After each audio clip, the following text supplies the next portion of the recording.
Xin chào các bạn, đặc biệt là các bạn yêu thích bộ môn diều sáo, một trong những thú chơi của tất cả mọi người trên mảnh đất hình chữ S mang tên đất nước Việt Nam.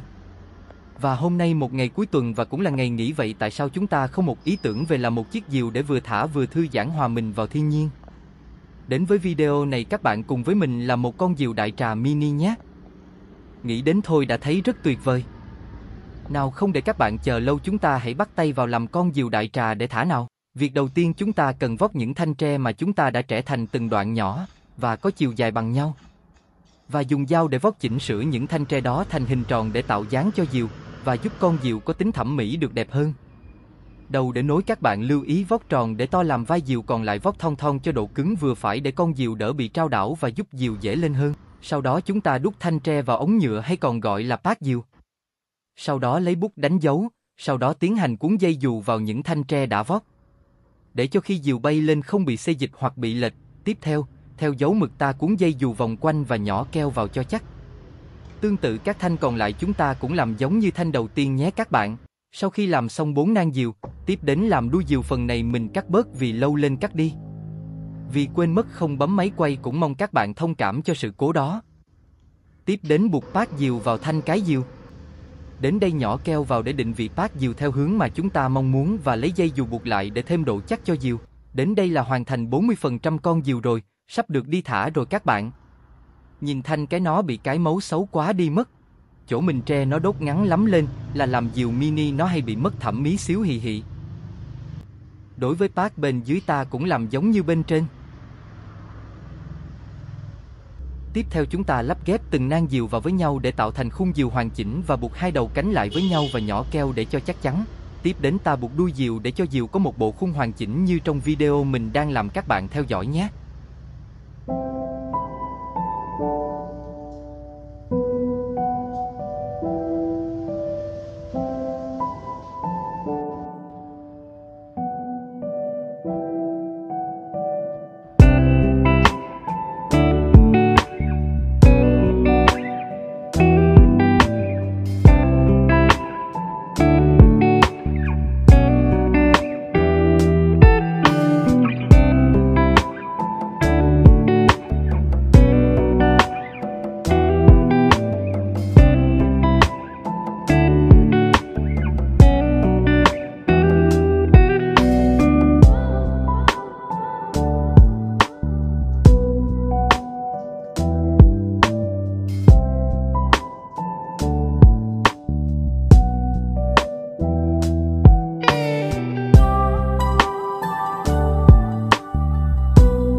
vậy là chúng ta đã hoàn thành xong một con diều đại trà mini. Giờ là thả lên trời và ngắm nhìn nó thôi. Thành quả sau 20 phút để tạo ra một con diều. Chúc các bạn xem video vui vẻ và có ngày cuối tuần tuyệt vời nhé. Đúng chuẩn đại trà là phải đeo đá mới lên được các bạn.